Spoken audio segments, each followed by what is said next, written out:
Morning everybody, welcome to the Texas Real Estate Show, and here we are, and we're going to talk about a lot of things real estate. I'm here with my good friend Miss Kay Johnson. How you doing, Kay? I am good. And just a quick note to everybody, please like, subscribe and turn on notifications. My name's Steve Williams. I've been in the business for about 25 years, and we're going to talk about everything real estate, whether you're a real estate agent, whether you're in the loan business, or we would like to hear your comments and just see what you think about, different things. If you're an investor or a wannabe investor, or you're looking to get into the business in any way at all, or you just want to be more informed about buying a house, selling a house, we're with the Century 21 franchise, and so you can always reach out to us. We're in the Houston area, or if you are interested in getting a quality agent anywhere in Texas, let us know. We'll reach out through the Century 21 network as well. Anyway, first of all, we're going to talk about some topics, and I've experienced this recently. In the Texas Gulf Coast, we have the occasional hurricane, and in Florida, they have a lot of hurricanes. They're considered red areas as far as insurance goes. There are companies that float into the market and float out of the market each year, depending on how many hurricanes they have the previous year, to be perfectly honest. There are some companies, I'm on the board of a multi-rise, it's a high rise, and basically, one year we had 5 providers of insurance. The next year, I think we had 11 or 12 providers for insurance. So the less insurers you get, the higher the prices. Anyway, but just the regular single family home, or let's say multifamily, we're going to talk about now. So Kay, if you can roll the clip, this is about a documentary that's coming out sometime in the summer, and we will be covering this again. So if you can roll the clip so our viewers can see it, that'd be great.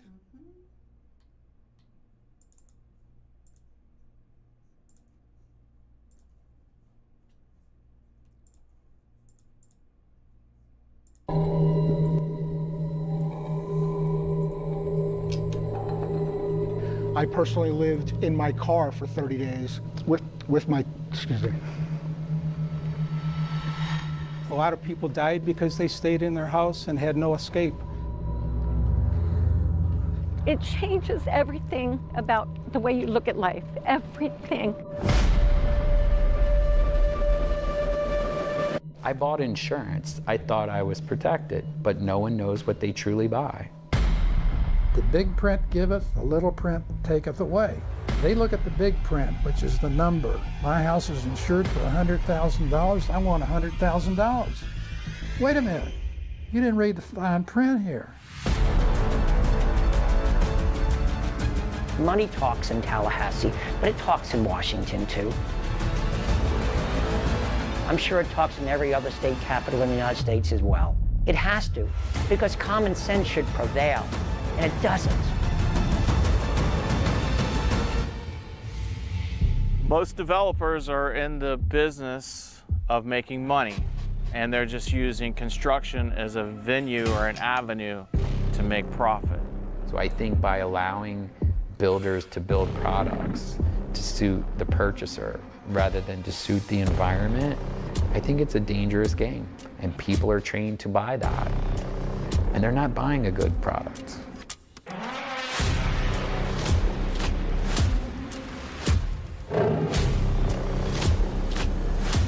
Intelligent planning, resilient building, and personal mitigation is everything. It is way easier to not get wiped out by the storm than it is to talk about, hey, what can we do to recover after the disaster happens? Unfortunately, go look in the mirror.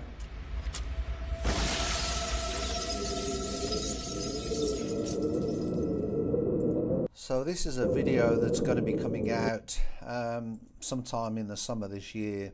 I look forward to seeing this video, and I'll be looking out for it, and we'll let all the viewers know about this. But I just want to tell you, we recently had we was caught a little bit unaware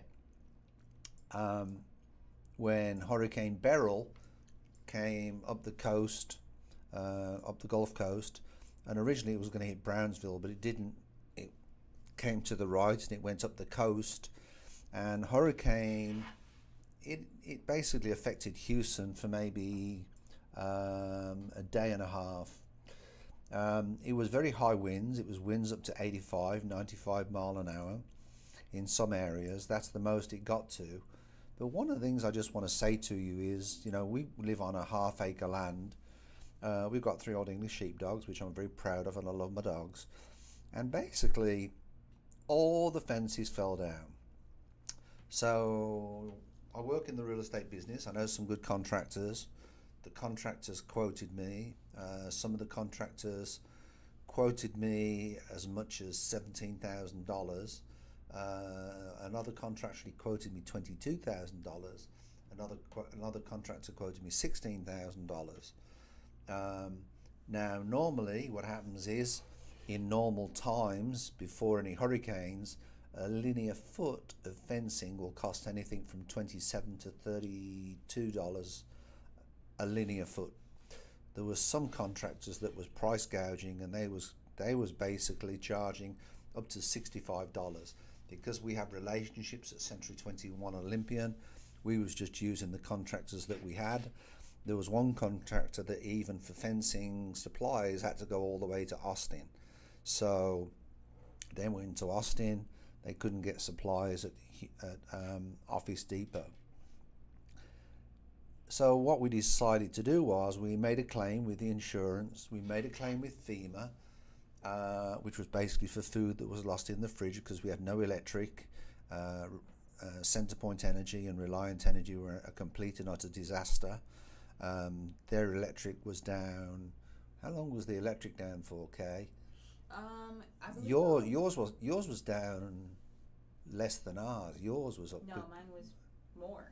Oh, really? Mine Okay. came up. I think I was one of the last people to get electric. Oh, really? Because I think our electric was down like 5-6 days, and then the internet was down like 8 days. Yeah. But basically,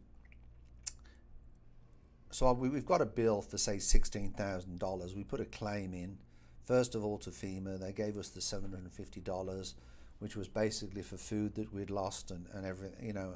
And I am really grateful to FEMA. FEMA was very, very efficient.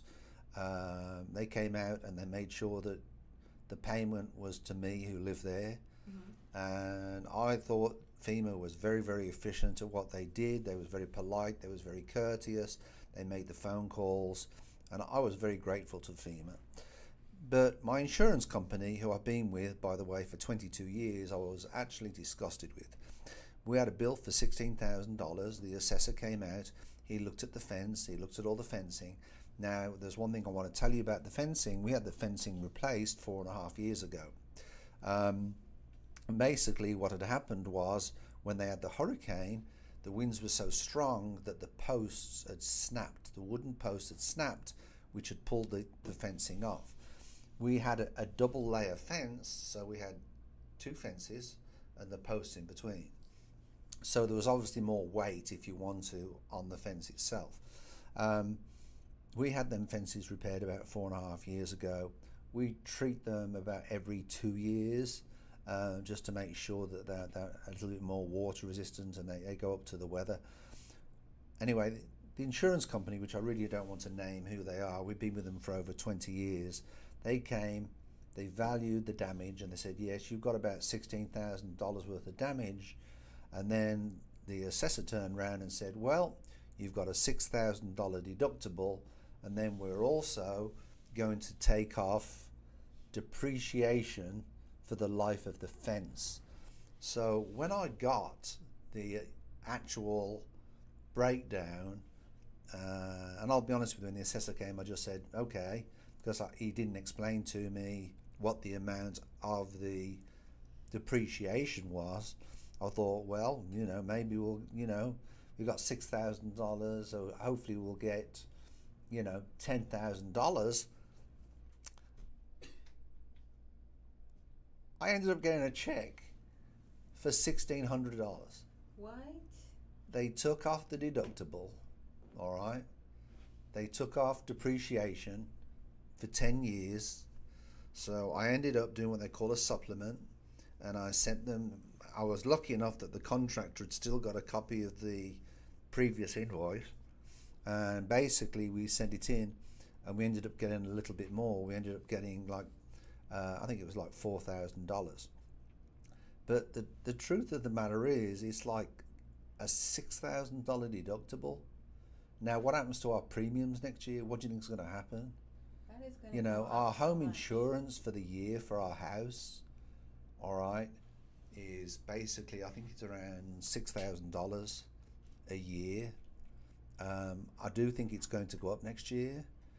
There has been an awful lot of fence damage in the Houston area. That was the biggest damage that we had, was fence and trees. A lot of my investment properties, we had to repair fences and electric lines. Centerpoint Energy, there was one property we had where we was waiting for quite a time for Centerpoint Energy to cut the trees down so we could repair the electric boxes to the houses.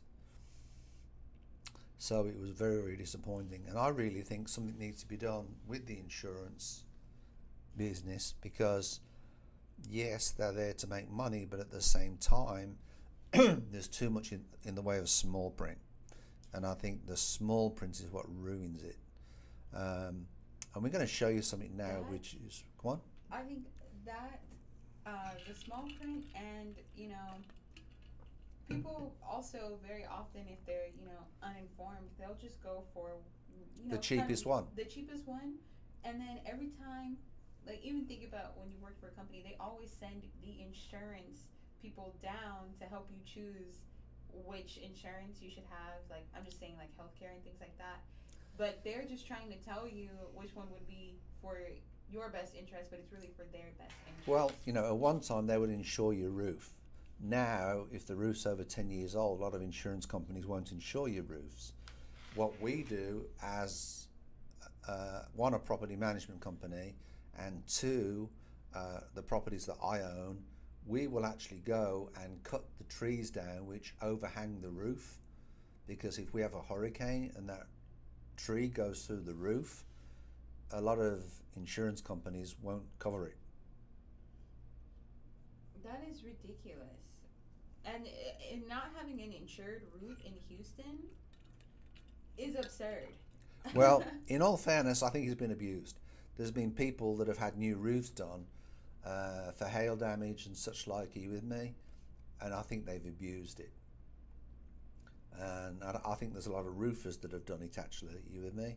Yeah. That have turned around and says, well, let me do your roof, and let me handle the insurance company. And I think that has gone on, so, but, and I don't know if, I did insurance for a time. To be an insurance agent, you've got to be like an attorney, because it's so difficult. There's different types of policies, there's different guidelines you've got to do. I did it for, I think, 1 year or 2 years, and that's it. I was out. I got out of it because it was just too much to do with the real estate and running the company. And I was going to say, too, you also have to, lawyers have to abandon their morals a lot. So I think that's very similar to what you have to do, like, as an insurance agent, because you do have to deal with people who are struggling. But to insure a company, also you've got to answer questions that sometimes there's no way of knowing. It's like, if you've got galvanized plumbing, if you've got aluminium wiring, are you with me? It's so difficult. And all that insurance company does is look for one thing, not to insure you and not to cover. And it could be a genuine mistake. But for people in Florida, it's getting harder and harder for insurance. What's the name of the governor in Florida? I don't know that man's name. He's made it harder for people to get insurance. Ron DeSantis. Ron DeSantis, he's made it difficult. It's very difficult for people with condos now. he's brought in a lot of rules for condos ever since, you know, the condo collapse. He's made it very, very difficult. Which is absurd. Once again, you know, these are places we live, you know, places that are very specifically hurricane, like, you know, hurricane driven. So we need insurance. It's like the same, you know, we were looking at something earlier about Maine and a guy who purchased a house for what, $400,000, And it was originally listed at 1.2 million. Oh wow. And that's why I wanted to sort of show you on the show, but I mean, we can talk about that portion. But basically, you know, insurance is. Do you think it's a little bit like the mafia? It is. It's also kind of a scam, almost. You know. You know, and people think they're purchasing one thing. It's like that one guy said on there. You know, if I purchase $100,000 for coverage on a house, I expect $100,000. Yeah, exactly. I mean, and as you should, because you're paying so much. You know, you are paying so much. And the cost of insurance has gone up. It's gone up a lot. A ridiculous amount, and that's what we have here. We don't have the of house insurance, but we have inflation, and it says, you know, where inflation is and where inflation isn't. So we, you know, we have this at the very least. One of the things I just want to say about the insurance is I do think that some of these insurance rates, I don't think they're as high. I don't think they're as low as they are on here. I do think auto insurance has gone up, but I bet you any money household insurance has gone up around that figure. It has to, and that's what I was thinking, because we were talking about the condos, you know, the amount that the HOA fees have. My household insurance has gone up because also with household insurance, you've got flood insurance as well. Mm-hmm. You know, in some areas you've got wind and hail insurance.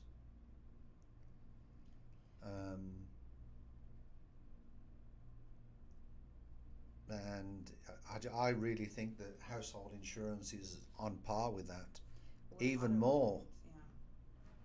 Because one of my insurance policies went from $3,400 and it went up to just under $8,000. Oh my gosh. Yeah. And that's what I'm saying. This is all of this here is really interesting because insurance has gone up over 10%, you know, than everything else. I mean, we have rent went up by 5%, you know, housing 4.4%, but the fact that auto insurance alone, I'm curious. I might look this up actually. I'm curious to know how much.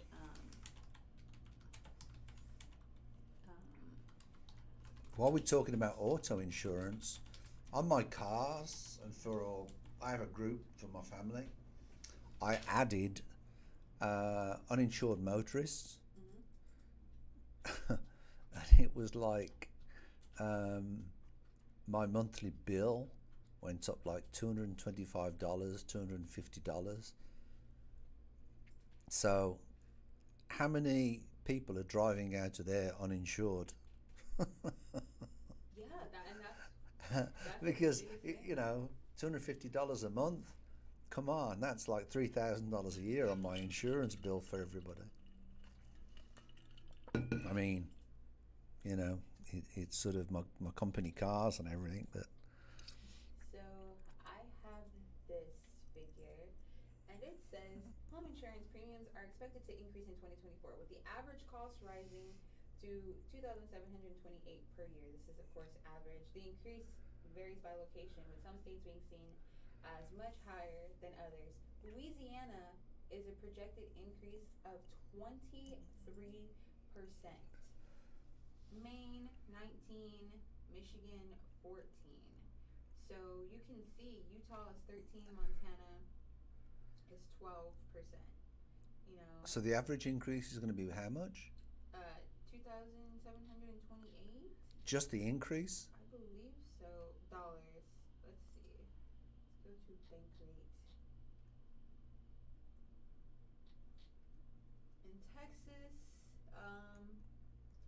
premium for a $300,000 dwelling is $3,898 per year.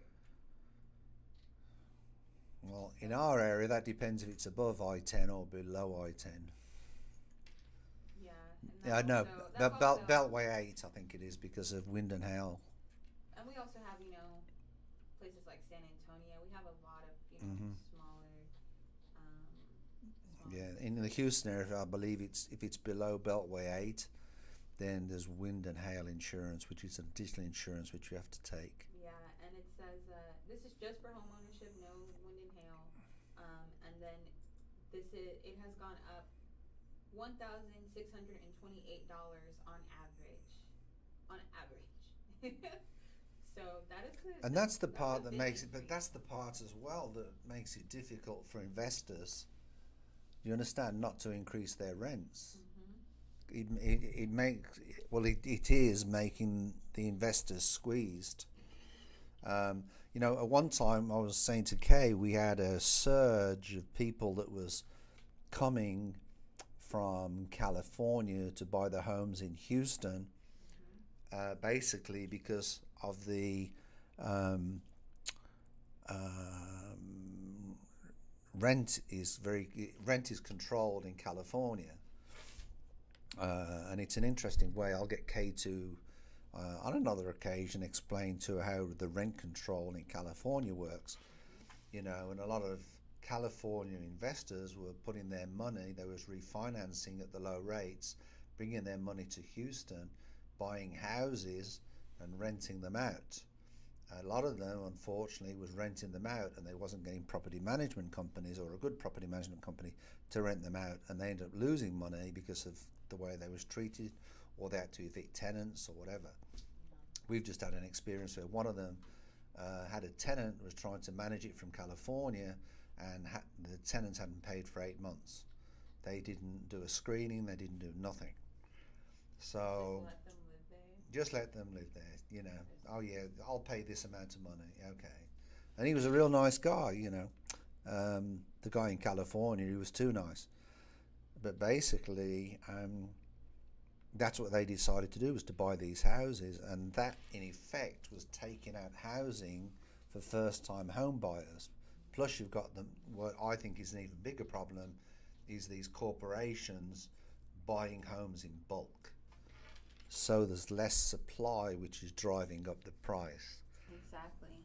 Hey, we need to move to one of these states where the the insurance is completely different. I mean, West Virginia insurance is $987. That's $82 a month that they're paying. Alaska, of course, $986. New Hampshire, $972. What's Montana? I've always wanted to live in Montana. Wyoming is, Wyoming sounds appealing. I love Wyoming. Montana. I used to know somebody that used to have. Montana is $2,584. I used to know somebody that used to live in Montana in the summer, and they used to go there every summer. Nice. And they used to come to Houston in the winter because they said it was too rough in Montana. It is. It's crazy. It's actually freezing. Yeah, they had a lot of land in Montana. Mm-hmm. They had horses and everything, and they used to get somebody else to look after the horses. I like to tell people that Wyoming and Montana are what people think that Texas is, because everybody's riding horses everywhere up there. There's more cows than people in Montana. It's actually an actual fact that there's more cows than people in Montana. It's ridiculous. So does that mean there's more McDonald's up there? Maybe. It's probably less McDonald's because they're getting their burgers fresh, But yeah, I'm just, back to looking at the kind of inflation costs for everything. I think rent didn't go up as much as I thought it would, but do you think that's because... I think this is a low figure. Yeah, I also think it's I think it's a low figure. I really do. I mean, on my personal rents, on some of them I've lowered them just to keep the tenants there, to be perfectly honest. Because every time they move out, you've got to fix it up, you've got to do a make ready, and I reduced it by the one I reduced by I think $50 a month, but they had to sign a 3-year lease. Oh, okay. So, you know, so I did that. It's a bit of a difficult property to lease because it's a 4-bedroom, 1 bath. So it's a bit difficult to lease. Yeah. And what I intend to do in time is to put a 2nd bathroom in. Yeah, somewhere. Put an outhouse. Bring them an outhouse. Dig them out a hole in the floor. The city of Houston might not like that too much, but basically that's what the problem is. Yeah. And they're a pretty nice family. They're a Hispanic family, and they've been there now for 5 years. Yeah. And so that's why I did that. They've shown me a little bit of loyalty, and basically, you know, that's sort of where we are. But on rent, I thought the average rent has gone up about 7 to 8%.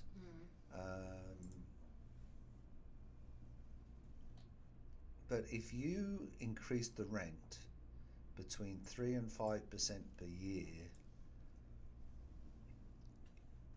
in the industry we call it a non-nuisance rent. It can be pretty significant over a term how much that rent will increase. Yeah. So, kind of talking about rent. Do you know what I'm surprised at? I'm sorry to interrupt you, but do you know what I'm surprised on there that hasn't gone up more? Alcohol, because people will pay quite a bit more for alcohol. I don't drink, but I mean, Yeah. you know. People will, how much did it go up? 1.9%. And I'm surprised at household energy, because household energy, my electric's actually gone down. I've negotiated a new rate with, you know, a company. Every year I negotiate a new rent company. Yeah.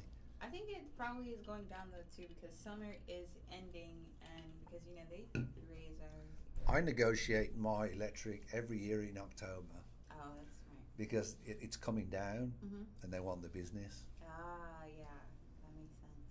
And they need it. My problem is when I'm negotiating my electric, I average about 1,500 kilowatt hours, and there's a difference with these companies between 1,000 kilowatt hours and 2,000 kilowatt hours with what they charge you. And believe it or not, they normally, I can't understand it, but normally they charge you more if you're over 2,000 kilowatt hours. Oh, really? Yeah. So you've really got to sort of do your numbers. You gotta pay attention. Watch it like a hawk. But I was also surprised that appliances are down, furniture's down, rental cars are down, gasoline is down a lot. I filled up yesterday, and I filled up for $2.79. Used vehicles is down a lot. They shot up at one point. Yeah, because I think with the, you know, with everyone purchasing electric cars, people are not, you know, into purchasing, you know, older used vehicles. I'm surprised at groceries being only 0.9%, because I don't believe that. Groceries have gone up. But they have started to come down. Yeah, so that's why Because my wife's pulling me around the grocery store every Saturday at 5 o'clock. And she says, I need more exercise, so come to the grocery store with me. So now I'm walking the dogs and doing grocery stores. And I've got to be honest, it's the prices, I think, are coming down a little bit, especially fruit and veg. Fruit and vegetables are cheap. But I don't know. They went up quite a bit. They were up for a while. They were. So I think that's also Yeah, why. when you're paying $1.79 for an avocado. Yeah, right? For one avocado. It's just ridiculous. Now they're like, what did I pay? 89 cents for an organic. Yeah.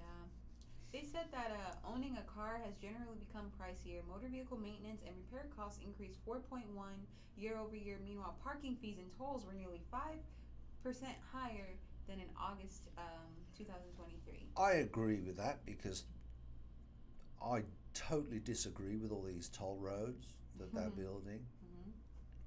I would rather pay higher taxes and for them to make, but as long as it's spent on the roads. In Houston, I think we have the worst roads in the country. They're pretty bad. drive a Mini in Houston, hire a Mini, a British Mini in Houston, and drive that around the city, and you'll feel every pothole that there is. The bottom of your car will scrape. I used to drive an Alfa Romeo 4C, and it was literally, I had to get rid of it because you've got to be so careful driving over them potholes. When you drive from the street onto the parking lot, you've got to drive up at an angle. Yeah. You have to have a big car in Houston because of the potholes, because if you don't, you're just always going to be replacing your tires. Like, realistically. Anyway, next point, what are we talking about? So we have this house that I thought was a really interesting kind of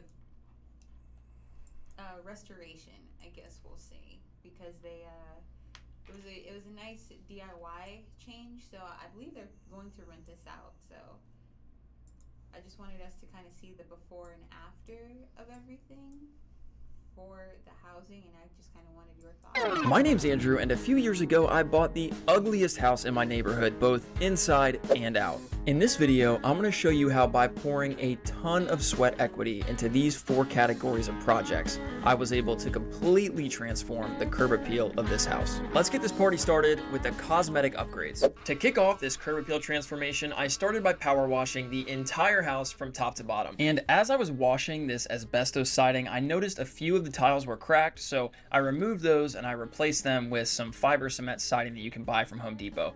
And some people will say you really shouldn't work with asbestos due to like health reasons and breathing in the fibers, but he did this whole DIY himself. So, and like, one of the things I just want to say is for people that want to flip houses, this is a full-time job. Right.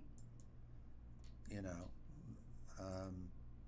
there was another one that I was reading, and it took, and I think I've got it, and I'll put it in. It was somebody that was doing, let me see if I can find, go on, you carry on, and after this we'll look at this. Unscrewing them where they attach to the house and then cutting them off where they were embedded into the concrete steps. And after getting those removed, it was time to power wash that existing staircase. And I don't know what it is, guys, but there's just something oddly satisfying about a good power wash. But these stairs still curved sidewalk. I started by marking the outline of the concrete, the curved forms. I had the guys at Home Depot rip down carbide tip masonry bit.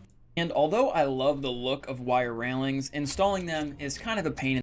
Now, I want to focus on the front garden. So here's a look at the front garden before we got started, and the whole idea is that we're going to add a new concrete curb edging as shown in green. I started by removing all the old mulch and weeds to give myself a clean slate. Then I established my offset from the house, marked the boundary, and then I excavated down 4 inches, got the area relatively level, and then I compacted the dirt. After that, I picked up my gravel subbase, set my depth, and then I added around 4.5 inches of gravel subbase into the curb area. I also added a weed barrier to hopefully prevent weeds from growing up in the future. After compacting the stone with the hand tamp, it's time to build the concrete forms, and just like with the sidewalk, we're using lumber. To set the forms, I double checked the offset from the house, and then I set the locations using stakes. And I used a 6-foot level to make sure we were on track. Then I cut 6-inch pieces of blocking to give myself a uniform spacing between the 2 boards of 6 inches. That's going to be the width of our concrete curb. Where 2 boards met, I used a piece of bracing to make sure they were perfectly level and in line. After continuously checking level, I cut the forms to round the corner, used a framing square to make sure we were just that, square, and then I completed the form area. In hindsight, I wish I would have gone with a rounded corner, but the square corner, I guess, is concrete curb a rounded edge. And then after aerating, I did a bit of dethatching, removed all the weeds and thatch from the yard, and I planted some grass seeds, spreading it around evenly using a seed spreader and applying it by hand around the garden curb. After applying seed, I sprinkled a bit more topsoil plants, and I had to bring it up to code, so I had to retroactively complete. Let's take a quick reminder look at where this project started. And here is a look at the final result. Now, at the end of the day, this is still a 1,000 square foot rancher, but all things considered, I think we made the most lemonade possible out of a lemon looking house, at least initially. I would love to get your feedback on this curb appeal transformation down in the comments, and I'll try to left it as it was. Answer every question that you guys have. Oh my God. But it's a good point. Go click what I just put in. It's in blue. It's in Discord. Did you see that? Yeah, I see it. You scared me. I was like, oh my gosh, you did that? You crazy person.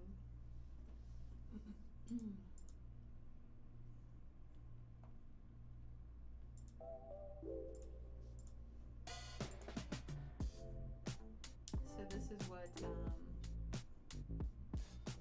this lady at work, did you show the first pictures? where it comes up. Yeah, there you go. That's what the house looked like. She worked on this for 2 years. So that's what I'm trying to tell you. This isn't something that you can just, do.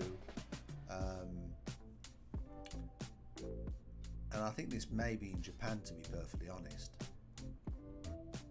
Property is very expensive in Japan. And the properties are normally kept for generations.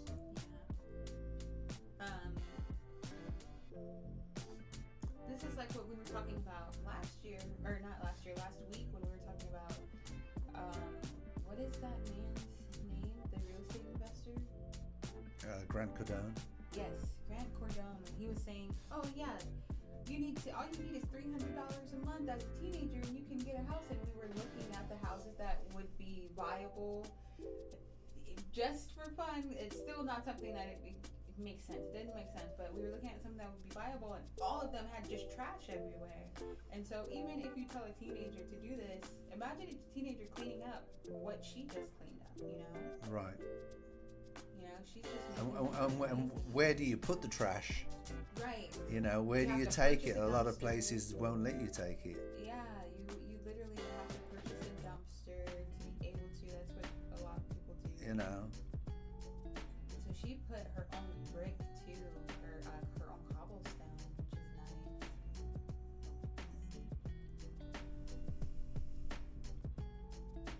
Adding them up.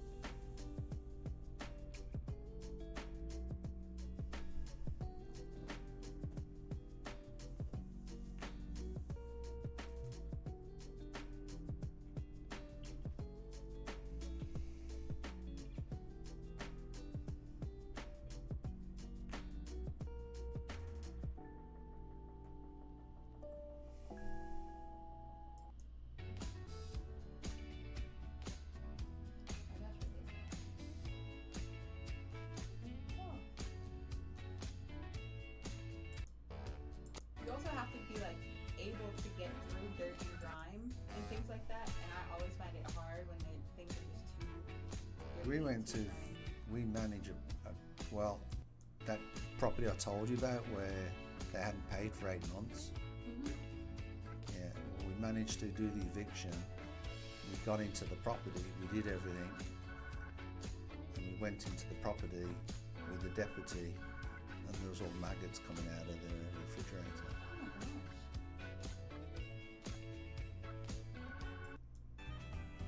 You're going to see what this looks like when she's finished. She's making drills. You have to learn these skills too. These are some skills that you must. Well, it's interesting because, it's in Japan.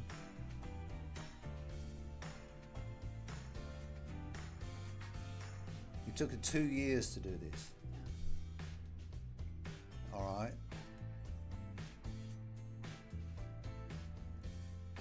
And she deserves every minute to enjoy this property.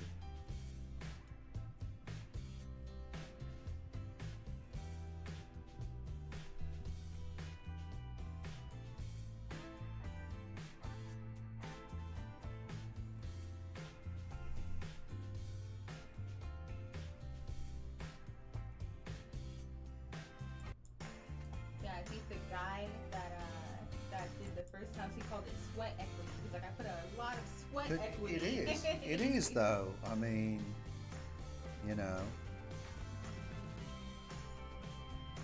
I don't know how people can do it part-time. Yeah, you wouldn't be able to. There's water. Why isn't she inviting me for a party at her house? This fake alcohol is just funny.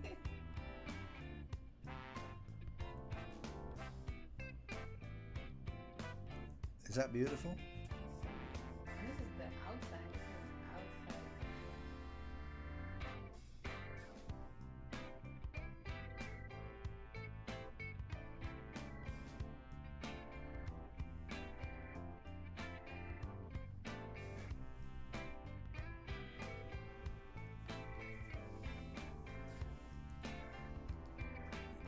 possibilities are endless. Yeah, if you can, you know, Be a bit creative as well. yeah, and you have the want to purchase a home and things like that, because there are a She's lot used of, one of the ties there. there are a lot of homes that you know, that are in the Houston area that can be done as well. It's just like you said, you would have to put all of your time into doing this. It can't be done part time. That's the part that sort of, you know, gets me going at times. But I found that article and I thought it was, you know, really good. Yeah. I thought it was an interesting article. Yeah. So. Yeah, she did a great job. Can we sort of reverse back to the insurance about this guy that bought the house? Yeah, about the. Yeah, can we do that? Okay, so the next part of the show is basically about this guy bought a house in Massachusetts and he paid $395,000 for the house, despite that the house was actually on the market for $1.195 million asking price in 2022. So you're basically going to be saying, where's the catch? Well, the catch is the house is now 20 feet from the Atlantic Ocean. And what do you think about that? I'm not doing it. He's 59 years old. A man who says life is too short to resist buying a home that might fall off a cliff in a few years, and he's taken ownership of a house with a beautiful view that's just 25 feet from a sandy climbing cliff. Yeah. David Mott paid $395,000 for the house on Cape Cod on the Massachusetts coast and said he intends to enjoy it while it lasts. Yeah, and he said life is too short. He's like, and yes, it may fall into the river, because he's 59. He said it may fall into the river in my lifetime or not. He's like, I just want to enjoy it. So I think, you know. I wonder if you can get insurance on that. Yeah, and someone said Stephen Leatherman, a professor and director of the Laboratory for Coastal Research, he said, along the east coast of the United States, 80 to 90% of the beaches are eroding, so it's only limited areas where the beach is fairly stable, at least for now. He said the average rate of erosion has been a little over 2 feet per year, but in Cape Cod, it's more like 3 feet per year. And this guy lives 25 feet away. So at the most, he's got how many feet? How many years? 8? I believe so. Something like that, if it continues to erode at the rate that it is. So.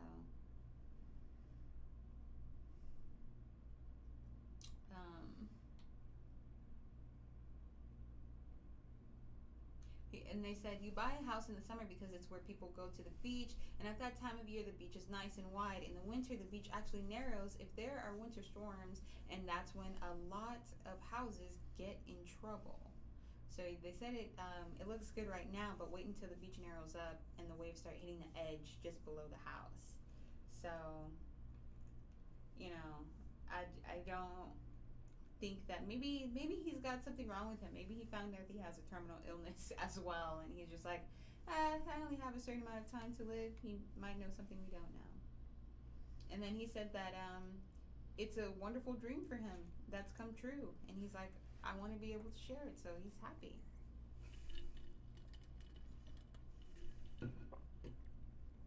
So, and then he said, while it remains unclear how long Moot will be able to have his home, he has expressed interest in allowing others, including individuals who are terminally ill, to appreciate the ocean views that it offers. See? Well, there's still good people out there. Yeah, that's very nice of him to want to do that, but it is a little bit crazy, you know. I'm not sure. What do you think, I mean, Stephen? I wouldn't mind waking up in the morning with a coffee and overlooking the Atlantic. Yeah. You know, especially if it's sunny. I mean, if it's a hurricane coming in, then I'd be, you know, hauling my ass out of town. Yeah, and then people are. Hurricanes can be a bit scary. Yeah. I think they can be a bit more scary up there, actually. Do they get a lot of hurricanes in Cape Cod? Yeah. Oh, really? Yeah, they had one recently, didn't they? When it went up the coast. Okay. Mm-hmm. I said, he's 60. Let's say he gets 20 years of oceanfront living before it collapses. That's basically the rest of his life. That's what one of the comments says. So. You know, if this is what he wants, he's got a $1 million house for 67% less. You can only admire him, you know. At that point, it's. And you know what the funny part is with selling a house? In a situation like that, the longer the seller waits, the less it's going to be worth. Do you understand? Yeah. So if the sellers dig their heels in and says, no, I'm not selling, well, have a guess what? It's just gone down to 375,000. Right. And then we are going to finish off this morning. What are mortgage rates? Where the feds have announced this morning that mortgage rates have fall to the lowest since February 2023, ahead of the Fed rate decision. So basically what they're saying is that they believe that the average rate for a 15-year mortgage was 5.27, and it's going to go down to 5.47. So, which was last great. week. What's that? Which is great. It is. And they reckon a 30-year mortgage will be down to 6.5 or 6.25. So hopefully, it's actually down to 6.2 at the moment. Yeah. And so that is the first time it's been down since February 2023. Right. And the reason why that is because the fiscal tightening that we've been doing, and I'll be honest, I think the Democrats, it's taken a bit of criticism to do that fiscal tightening, and now hopefully we can start to release it to get that soft landing that we need, because there's people out there that need it, because it's been a pretty tough time.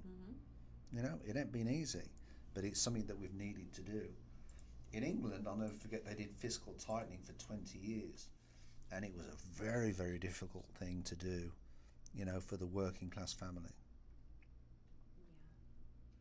Yeah. And did you see that article as you go down there where it says pricing turns negative for Florida condos? Oh wow. Because of all of the implications that condos now have. They've got to increase their reserves. They've got to have reserve studies done. They've got to have, you know, it's a real problem. Yeah, they said there may be some price reduction, but keep in mind, after major appreciation in prices over the last 4 years, the price decline is inconsequential, which is still, I mean, wow, it's gone down. It's negative 1.3%, whereas in May 2022, it went up 28%. But that's because of the HOA prices have gone up. Yeah. A lot of HOA owners can't afford to keep them because of the assessments on the property. A lot of the way the properties, the condos are being built is considered not as substantial as it should be. I mean, you know, because of climate change and the hurricanes, and I really think Florida is worse than inside the Gulf. At least inside the Gulf, we have some sort of protection, if you want to. Although we're open to the elements. not nearly as bad. Yeah, Florida is. But I mean, Florida, you're on the Atlantic. You're right on the. You've got everything that comes over from Africa. It's just, I mean, they're constantly getting hit by hurricanes. It's actually awful. We get hit by hurricanes a lot, but man, I couldn't imagine living in Florida. And there's some insurance companies, like I said earlier on, that will not cover condos in Florida, and they will not cover houses in Florida. Yeah. And so the less services you have in a market, the more you've got pushing the prices up. Mm-hmm. So what do we have left for today? That's actually all we have. It is? Mm-hmm. What? No? So please like, subscribe, and turn on notifications. We'd love to hear from you. Post the comments in the chat. We will be back next Thursday for the Texas Real Estate Show. We do look forward to seeing you. So please check in, check us out, and we look forward to seeing you again. So from Kay Johnson and Stephen Williams, thumbs up. Please like this. Please like the video, and we want to see you again. So ta-da for